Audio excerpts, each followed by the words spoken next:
Please give a warm LeTourneau welcome to the Honorable Tom Leppert.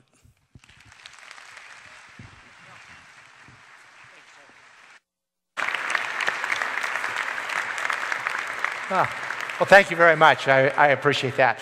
It is always terrific to be on a campus, and especially one that is as well respected and has the reputation that all of you do have. You know, education is such an important part of my life and the type of opportunities that I've had.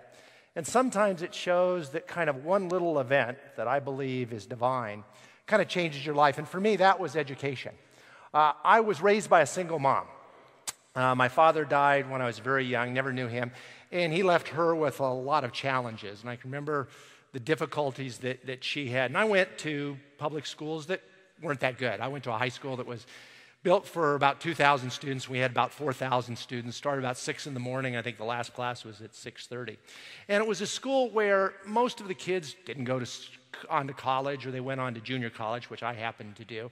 And kind of exotic was maybe going about a couple of miles away from our home. But there was one day that changed my life. I had been at a large school, so I wanted to do a small school, and as I said, didn't know much about schools. And I had a friend of a cousin who had suggested there was a small school in California by the name of Claremont that I ought to get to know. Well, I had some friends that were going to go over there one late July afternoon, so I kind of bummed a ride with them. And I had made an appointment for a 15-minute conversation, kind of a tour of the campus, with somebody from admissions, in theory. Well, when I got there, I happened to meet with the dean of admissions. And that 15-minute conversation turned into 3 hours. At the end of it, he said, well, why don't you come here next month? I had been a year at junior college, was going to do another year. But why don't you come here next month? I've kind of given away all my scholarship money, but I'll loan you whatever you need. And in effect, he admitted me to a school with no transcripts, no test scores, and no application. That was the basis of the rest of my life.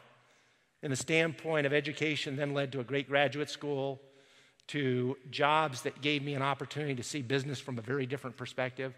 At the age of 34, being offered a position to head up a company of about $1.5 billion in assets. I figured if they were dumb enough to offer it to me, I'd be stupid enough to take it.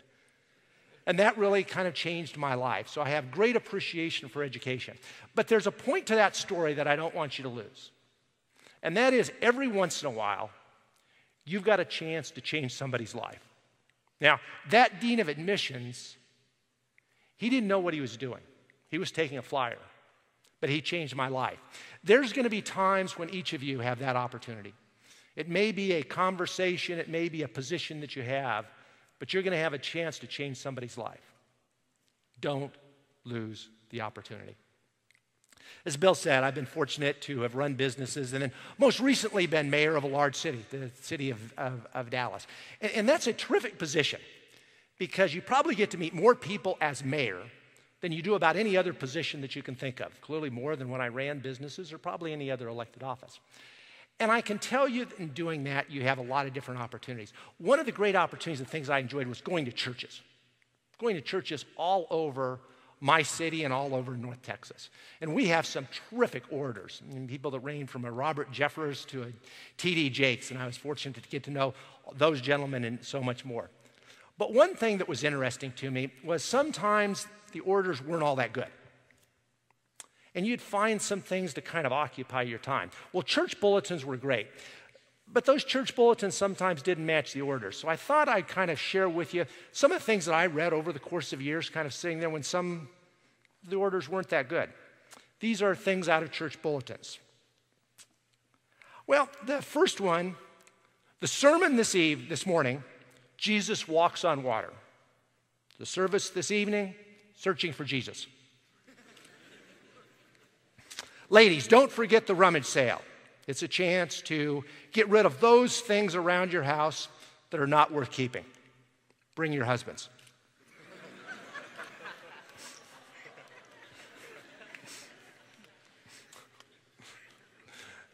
Weight Watchers will meet at 7 p.m. at the First Presbyterian Church.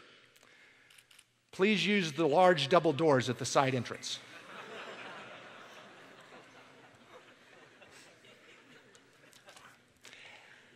At the evening service, the topic will be, what is hell? Come early and listen to our choir practice. And then, maybe my favorite, the low self-esteem support group will meet this evening at 7 p.m. Please use the back doors.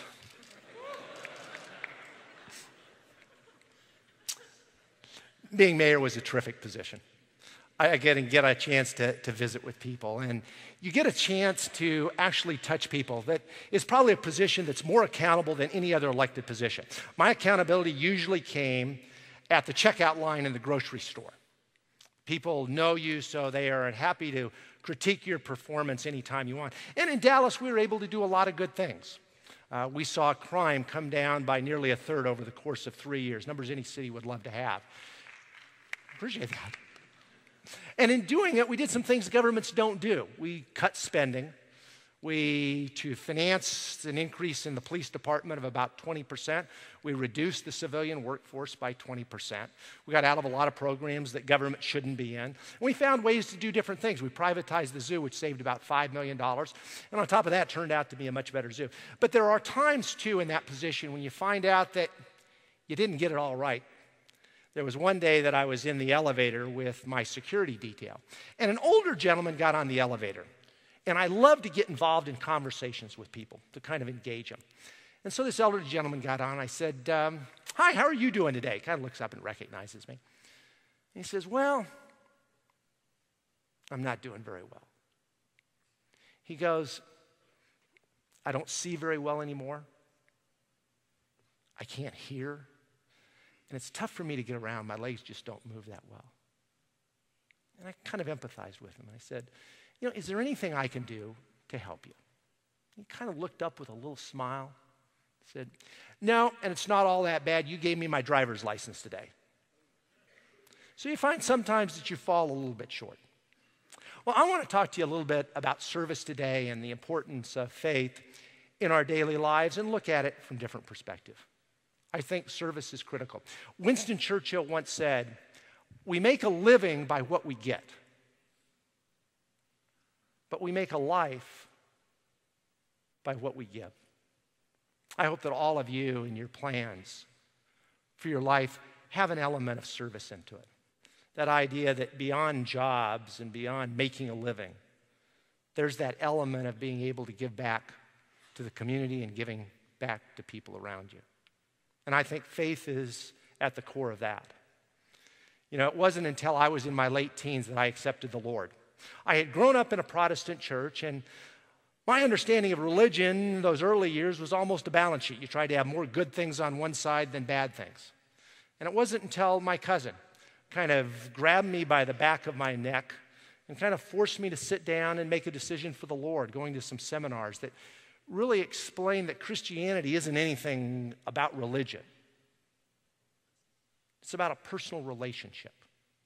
A personal relationship of each individual person accepting Jesus. And understanding and accepting Jesus as your personal Savior.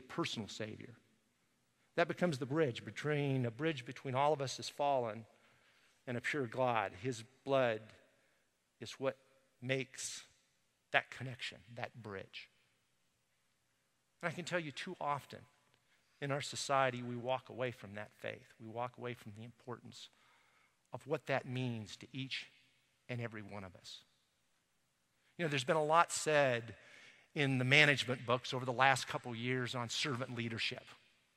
That idea that in any leadership position, that there's that element of serving people. Not just the autocratic element of leading and making decisions, but the idea that in any leadership position, you serve people. It's almost interesting to listen to the management gurus that thought of that over the last couple decades, because the reality of it is that servant leadership goes back about 2,000 years. And we saw it in the actions of Jesus, the washing of feet, but even in a much wider sense than that. Most religions, what they do is think of people moving up to God. But the Christian faith isn't that at all. It's God coming down on earth to each one of us. And that really becomes the servant leadership. that all of us focus on and all of us understand what it is. I was astonished when I was mayor, as someone that was very open with his faith, both in a business sense, but also in a community sense. I was astonished by one question that I received. And again, 5 years ago, I would have never thought that I would have ever run for political office. I was a business person. That's what it is. Kind of got talked into it. But I was very open with my faith. In fact, when I had been approached to run for mayor, I had prayed about it a lot and kind of talked with my wife about it, and Laura suggested that one of the things I should do is go visit with our pastor, a gentleman by the name of Jim Dennison at that time. And so I went over and visited with Jim. And Jim was working on a message for that week, which was on service. And I walked into his living room and sat down and said, Jim, you know, there's some folks in our community that have suggested that what I should do is run for mayor of Dallas. Jim gets up and walks out of the room. I thought, well, this is going well, at least to this point. But Jim walks back, and in that message for Sunday, on service, just before I had gotten there, literally just before I got there, Jim had written in the margin, more Christians need to seek public office. And I view that as a pretty strong signal. A pretty strong signal that there's a calling for each one of us. Now, that calling is unusual, and sometimes it's very different. Clearly, Abraham, when he was called from home, didn't expect that he was going to be the basis of the Judeo-Christian tradition. Moses never expected to see the trials and tribulations, and clearly Noah was given a simple task, one that had no earthly meaning or rationale. And those callings become important. So being open with my faith, coming from a very private environment to a public one, I was often asked the same question. And that is, how can you be a strong Christian and at the same time be a public official? And that question's interesting to me for two reasons. Number one, it assumes that individually there's a separation between our faith and between what we do. And that's not true. You know, we may have a lot of different positions. I've headed up large organizations and I've been a janitor. But the positions that we hold aren't who we are. Who we are should be children of God. And our faith ought to be at the core of who we are, not on Sunday only, but Sunday and every single day of the week, and every single thing that we do. To me, it directs the decisions that I make, both individually but also on the professional standpoint. It becomes the basis of viewing that everything revolves around that faith, be it family, work, or whatever else. But the center of it is that faith. When I was mayor, I had been involved in the pro-life movement. And I had done that way before I was mayor. Laura and I were involved in a number of different organizations. And it was interesting to see the media deal with that, because the media's view was that as a mayor, I shouldn't be involved in that issue. In fact, I was criticized for it. But it was criticism I was happy to take. Because again, you build on your faith, that's who you are. You may do other things. The second part of that, or the second reason that I was astonished by that question, is because it assumes that there is a bifurcation. A bifurcation between our faith and between our nation or its institutions. The first day that I was mayor, and understand I was a business person. I was the one person that had never been to a city council meeting when I was elected. I was scared to death they were going to ask that question sometime during the campaign. And the first day that I came in for a meeting to be mayor, the city secretary put down an agenda. And I looked at the agenda. And I said, "Where's the invocation on here?" And she looked at me quizzically and she said, "Well, we don't do that here." And my response was simple. We do it now. Because that faith, again, needs to be at the core not only of us as individuals, but of us collectively too. You know, for a long time, we've had the secular society tell us that that Constitution says separation of church and state, and you need to go back to separation of church and state. And they've told us that, remember, the concept is freedom from religion. Separation of church and state is not in the Constitution. And it's not freedom from religion, it's freedom of religion. And in fact, if you think about the basic underpinnings of our country, it goes back to faith. You can look throughout history, and you can see all of the great societies. They're always based on either an empire or an emperor. Egyptians, Byzantine, Ottoman, British, all the way through history. The fundamental underpinnings were an emperor or an empire. That was never the case with our nation. Our nation was founded on an idea or a creed. That creed was equality. And it didn't come in the Constitution. The Constitution is the what or the how of the equation. The why is in the Declaration of Independence. That's where we start with God, Creator, unalienable rights. But for too long, we've allowed the secular world to make that bifurcation, make that separation. That's really the state of politics today. But if we understand the nation and its underpinnings, it started with that concept of equality.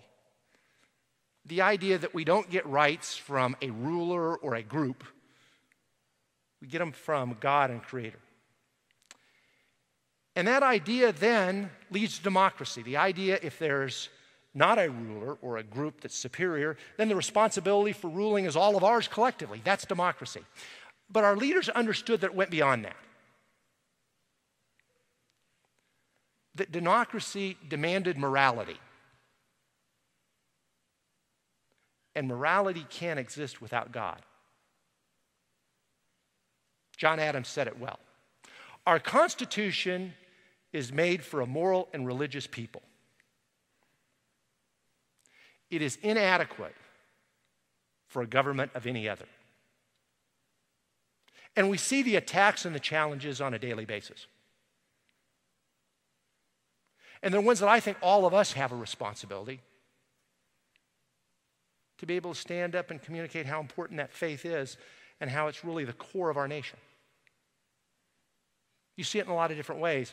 Over the course of the last couple of weeks, there's been a lot discussed in terms of the contraception mandate that came out from the federal government. But unfortunately, we missed the issue there. It doesn't have to do anything with contraception. It has to do with liberties and freedoms.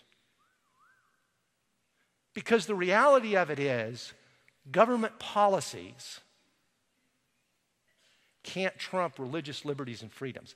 That's the issue. The idea that individuals or organizations can take stands on those rights that have come from a God and a Creator.